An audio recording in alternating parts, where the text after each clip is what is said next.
Bonjour. Bonjour tout le monde. Bonjour tout le monde qui sont maintenant scotchés, qui sont maintenant assises sur les fauteuils. Nous vous disons merci. On est aujourd'hui le 13 janvier 2024. Précisément, nous sommes en RDC, dans la capitale, la Kinshasa, la Belle. Je crois que cette émission, elle est toutefois la première. Et tu es béni, la personne qui va suivre cette émission, tu es connecté et tu seras branché. J'aimerais dire quelque chose.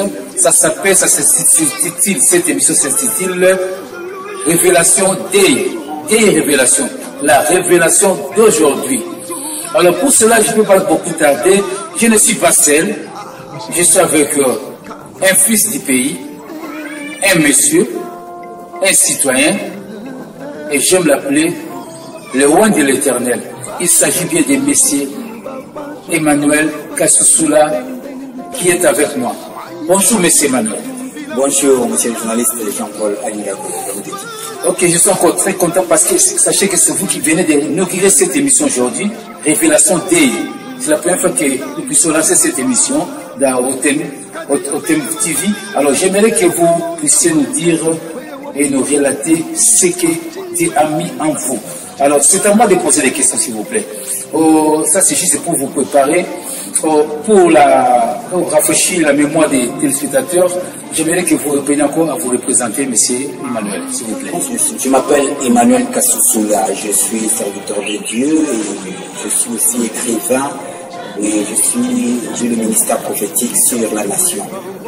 Ok, on peut savoir, vous êtes la bienvenue aujourd'hui. Je dois commencer par vous remercier parce que vous avez répondu à notre invitation. Ce n'est pas donné à tout le monde. On a dit ce qu'il sera là parce qu'il est trop occupé. Mais quand même, vous êtes là. Dieu merci. On aimerait savoir ceci pour la révélation que tu nous amènes aujourd'hui. Parce qu'on nous montre un peu les tableaux là que l'homme de Dieu a établi. Ok, réalisation, s'il vous plaît. Ok, merci pour ces tableaux-là. Merci. Comme ça, tu pourras nous expliquer quelle est la signification de ces tableaux? L'homme de Dieu, Emmanuel Kassusula. En fait, le tableau tel que vous voyez derrière l'écran, c'est une révélation. C'est une révélation que nous avons reçue il n'y a même pas un mois. Et Dieu a fait grâce que nous ayons cette révélation puisque nous animons aussi une émission intitulée Réma sur la RDC. Et ça fait à peine un mois, 2-3 semaines déjà que nous avons eu cette révélation et nous avons eu à faire des émissions par là. En fait, c'est une révélation par rapport à notre nation, puisque c'est notre habitude d'avoir des révélations sur la nation, voyez-vous. Et Dieu nous a fait grâce de cette révélation intitulée le 4e Joseph. En fait, Joseph est la préfiguration de notre Seigneur Jésus-Christ.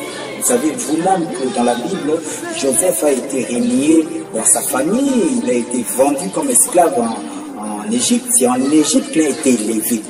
Et c'est le symbolisme même de notre Seigneur Jésus-Christ. La Bible dit dans le livre de 1 Jean, et la parole de Dieu est venue parmi les siens, et les siens l'ont rejeté. Retenez bien, vous avez dit le livre de 1 Jean. 1 Jean. Okay. La parole de Dieu est venue parmi les siens, et les siens l'ont rejeté. Les siens, c'est qui? C'est Israël. Vous savez, jusqu'à présent, bien-aimé Jean-Paul Alingago, jusqu'à présent, en Israël, on ne reconnaît pas le Seigneur Jésus-Christ comme Ah oui, ça c'est vrai. On l'appelle fils de Charles.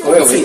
Donc, ils ont rejeté le Messie, voyez-vous. Et jusqu'à présent, ils attendent le Messie. Or, le Messie est déjà venu, et c'est lui maintenant qui s'est tourné vers l'Égypte et l'image de l'Afrique. Le Seigneur Jésus-Christ s'est tourné maintenant vers l'Afrique. C'est en Afrique, ici en Afrique, qui sera maintenant glorifié, élevé. Et c'est d'ailleurs le signe prophétique que le 23 juin du mandat passé, en 2019, que notre président de la République, son Excellence Félix Antoine Tshisekedi Tshilombo, avait élevé le Seigneur Jésus comme le roi, le Seigneur. Oui, je me rappelle de ça. J'étais au stade des martyrs, ça c'est vrai. Ça c'est bien pour cette révélation. C'est ce que signifie ces tableaux. Mais j'aimerais que vous les décortiquiez un peu parce que je vois là-bas, je vois une statue. Je vois une statue et puis je vois premièrement le président Kasavubu, je vois le maréchal Mobutu, paix à son âme, je vois Laurent Désiré Kabila, Kasavubu, paix à leurs âmes, je vois Joseph Kabila et en bref, ensuite, pour clôturer, je vois Fachi Béton. C'est l'homme du moment. décortiquer un peu cela, l'homme de Dieu. Tout à fait, comme nous disons le quatrième Joseph. Pourquoi nous disons le quatrième Joseph? Vous savez, il n'y a pas d'hasard. Dieu, la Bible dit Dieu est le maître des temps et des circonstances. Pourquoi est-ce que dans notre nation, les présidents passés, il y a eu 3 Joseph? Le premier président, Joseph Kasavubu. Le deuxième président, Joseph Désiré Mobutu. Oui. Et le 4e président, Joseph Kabila Kabadi. Oui. 3 Joseph. Yes. Donc ce n'est pas un hasard.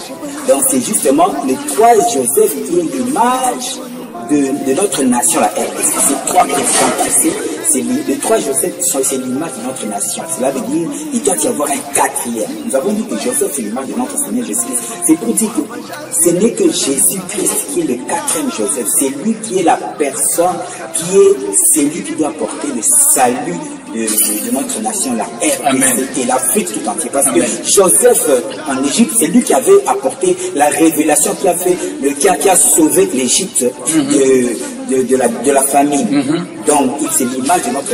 Et voyez-vous, et Joseph qui avait reçu la promesse, le rêve d'être élevé, et c'est l'image, c'est ici au Congo que Jésus-Christ sera élevé comme Seigneur et Sauveur, le seul Sauveur de la terre. Okay, vous parlez de ça, Jésus-Christ est le roi du Congo, il sera sauvé à ce Congo. Mais pouvez-nous localiser maintenant où sommes-nous par rapport à ces temps-ci? Et comme vous voyez ce songe-là, ce n'est pas un hasard. Il a dit les différents métaux que le roi Nabucodonosor avait eu, comme dans le rêve, il y avait l'or, la tête était en or, la poitrine en argent, le ventre là c'était en airain, et les jambes en fer, et les pieds c'était en argent et en argent. Voyez-vous, ce n'est pas un hasard. Et ça représentait, par rapport au monde, ça représentait les différentes puissances qui ont eu à dominer le monde. L'or représentait l'empire, c'était lui-même Nabucodonosor, l'empire babylonien. Ah, l'or représentait l'empire babylonien. Ils ont eu à dominer le monde à leur époque. Et après eux, après leur hégémonie, il y a eu maintenant l'argent, ça représente l'empire mondial. Cyrus, vous savez, Isaïe 45. Cyrus est venu renverser Babylone. En Isaïe 45. Cyrus est venu. Je ne viens pas pour votre compréhension. L'homme de Dieu a parlé d'Isaïe 45. Vas-y, l'homme de Dieu. Isaïe 45, Isaïe a déjà prophétisé sur Cyrus, mais il n'était pas encore en vie. C'était 2 ans avant, il a déjà prophétisé le nom de Cyrus. Et après la domination de Babylone, l'or, c'est venu maintenant le tour de l'argent. L'argent, ça représente l'empire médo-perse. Les Médo-Perses avec Cyrus. Médo-Perses, ouvre un peu ça. Médo-Perses, les Médès et les Perses. C'était quoi? Ça, c'est pour la compréhension de ce que nous sommes. Pour renverser Babylone. Et avec Cyrus, ils ont eu à renverser, ils ont libéré les Israélites de la captivité de 70 ans de Babylone. Et Cyrus a libéré les Israélites qui étaient en captivité de Babylone. Et ils ont eu maintenant à leur époque aussi à dominer le monde. Ça, c'est l'argent. Et après vint le tour. Le 3e tour, c'était le tour maintenant des Grecs. Avec Alexandre le Grand. Vous connaissez l'histoire des Grecs. Les Grecs, ils ont renversé les Médo-Perses et ils ont eu à dominer le monde à leur époque. C'était leur époque, c'était les reins. Et après la domination des Grecs, il y a eu maintenant le tour des Romains. L'Empire romain, les Néron, les Césars, ils ont eu maintenant à dominer le monde, ils ont renversé les Grecs, ils ont dominé le monde. C'est à l'époque du fer que naquit notre Seigneur Jésus-Christ. Lorsque l'Empire romain dominait le monde. Comme nous voyons aujourd'hui, les États-Unis dominent le monde, à cette époque c'était les Romains. Ça, c'est quelle succession? Ils commandent l'or, argent et rien. Maintenant, c'est le fer. Le fer, ça c'est maintenant l'Empire romain. Et Jésus-Christ est naquit au 4e puissance, le fer qui est l'Empire romain. Et il a naquit, il a fait son ministère. Et après le fer. Ça, c'est une révélation formidable. Voilà, nous sommes maintenant à l'ère actuelle, au temps présent ici. Le fer et l'argile, ça représente, nous sommes à l'ère de l'ONU, si vous voulez. Et les Occidentaux, c'est eux qui dominent le monde. Nous sommes maintenant à l'époque actuelle, en l'an 2024, nous sommes à l'époque du fer et l'argile, qui représente l'Empire, qui représente la Babylone. L'Apocalypse s'appelle les puissances qui dominent le monde actuellement, l'époque de Babylone maintenant. Ce sont les Occidentaux. Puis c'est la grande prostituée qui est l'église. C'est bien parlé parce que nous faisons... Là maintenant c'est dans le général. Maintenant si nous voulons maintenant localiser ça par rapport à notre nation. Ok, je voulais dire ceci. On s'est arrêté à la 4e, c'est-à-dire les fers. Pourrait-il nous dire qui est le quatrième Joseph maintenant? Est-ce qu'on peut découvrir ce quatrième Joseph par la révélation avec toutes ces personnes qui nous suivent dans notre émission Révélation des... Comme vous voyez dans l'écran, cette affiche-là, nous avons dit qu'il n'y a pas d'hasard. Notre nation, nous avons connu le premier Joseph. L'affiche qui est ici derrière. Qui est derrière. Ouais. Le premier Joseph, comme vous voyez derrière nous, le premier Joseph, c'est Joseph Kassavu. Le deuxième Joseph, c'est Joseph Mobutu. Désiré Mobutu. Oui. Et le troisième Joseph, c'est l'actuel sénateur à vie, Joseph Kabila. Kabange. Ce sont les trois Joseph qui sont les symboles de notre nation. Oui, on vous écoute. Dieu maintenant veut confondre les hommes pour dire que ce ne sont pas les chefs d'État qui vont diriger, qui vont sauver cette nation. Ce n'est pas un homme, ce n'est pas un député, ce n'est pas un président, ce n'est pas Faki, ce n'est pas un député. Je vous laisse l'État parler, révèle ça. C'est lui-même le Seigneur Jésus qui est le quatrième Joseph. Oui. C'est lui qui doit sauver nous. Tous les Congolais, tout le peuple congolais, les autorités, tout le monde doit avoir les regards tournés vers le Seigneur Jésus. C'est lui qui peut sauver cette nation de l'Est, de la famine, de la misère. Nous devons reconnaître lui seul d'être reconnu comme le quatrième Joseph. C'est lui qui doit venir sauver le Congo, l'Afrique et le monde. Ok. Donc, c'est notre nation qui sera le point de départ pour son élévation, pour sa glorification dans le monde. Donc, maintenant, bientôt, c'est le décollage du Congo. C'est le décollage du Congo. Vous savez que vous dites est très profonde et très forte aussi. Ça pourra venir, c'est moi qui dis la voûte céleste, ça pourra venir du trône du ciel. J'ai peur. Dis-moi pourquoi j'ai peur. J'ai pas tellement peur, mais j'ai toutes ces révélations. Oui, j'ai pas peur, mais je m'inquiète beaucoup. Est-ce que toutes ces révélations, ça peut être plagié? Il faut faire attention. Tout à fait, vraiment, nous avons pris des précautions. Nous avons pris des précautions. Déjà, nous avons déjà eu à protéger cette image. Ok, ça c'est bien. Là c'est bien. Quand vous avez fait cela, moi je vous félicite. Nous avons protégé cette révélation au ministère de la Culture et Arts. Ah, ça c'est bien. Et nous avons déjà, donc personne ne peut plagier ou tricher avec cette révélation. Nous avons déjà eu à les protéger. Congolais, donc. Ok, vous avez l'invitation de vous présenter tout le monde. Dès que ça sera prêt, vous aurez ça va passer juste pour voir les jours et l'heure tout qu'on sort. Ok, continuez, monsieur Kassavu. Voilà pourquoi nous lançons l'appel à tous ceux qui veulent être comme partenaire, comme collaboration par rapport à cette action, cette vidéoconférence. Ils auront aussi leur logo affiché dans l'affiche. Ils peuvent nous contacter sur le numéro qui est là. Oui. Donc toute personne qui veut aussi mettre la main dans la pâte pour la vulgarisation de cette manifestation, ils peuvent nous contacter et nous aurons à insérer leur logo dans l'affiche finale de cette action. Ok. On ne doit pas continuer comme ça. Mais c'est Pasteur Emmanuel Kassoussoula. J'aimerais dire quelque chose qui est vrai, quelque chose. Vous savez, les telles révélations, ça pourra venir que de Dieu. C'est qui prend un peu faire la symbiose de tout cela. Le préfilm de cela, nous disons ceci. Le quatrième Joseph, l'avènement messianique, ce n'est pas un hasard. Vous avez vu l'or, l'argent, les reins, le fer, ça représente. L'or représente par rapport à notre nation Joseph Kassavu, qui était le premier Joseph.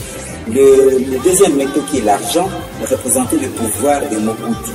Et Mobutu qui est le deuxième Joseph, lui, sa mission, il a représenté Nabucodonosor. C'est-à-dire, Dieu avait permis que le peuple congolais soit de la souffrance de la dictature. C'était pour un temps. Les 32 ans là, c'était le temps de la permission des mal. C'est Dieu qui avait permis que Mobutu puisse, comme il avait permis que Babylone puisse amener vers la capacité, c'est la mission de Mobutu.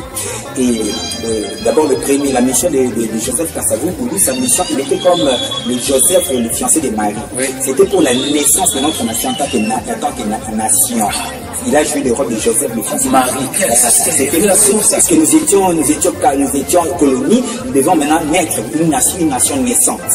Il a joué le rôle de Joseph, le fiancé de Marie. C'était pour la naissance. C'était sa mission. Vous savez que M. Jean-Paul, ce n'était pas lui qui devait être le président. Encore quelque chose de nouvelle là. C'est quoi ça? C'est comment le président était élu au suffrage indirect. Ah oui. C'est-à-dire, ce n'était pas le peuple qui élisait le président, c'était les députés au Parlement. Ok. Dites-moi, qui avait remporté la majorité au Parlement? C'est le monde. C'est Lumumba qui avait remporté, la majorité des sièges au Parlement. C'est lui qui devait être le président. Mais Lumumba était très malin. Il a regardé la Constitution. Il a vu que dans la Constitution, il dit que le président ne règne mais ne dirige pas. Mais c'est le Premier ministre qui gouverne toute la nation, qui dirige. Voyez-vous. Merci pour cette révélation. Lumumba préfère être Premier ministre. C'est lui qui a préféré être président. C'est lui qui va diriger. Il a dit non, moi je ne vais pas être président, je vais régner sans diriger. Non, moi je dois diriger le Congo. Moi je dois être.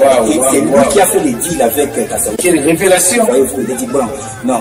Il s'agissait d'un deal. C'était un deal entre deux personnes. Lumumba et Kasavubu. C'est Lumumba qui a cédé, qui a troqué ça.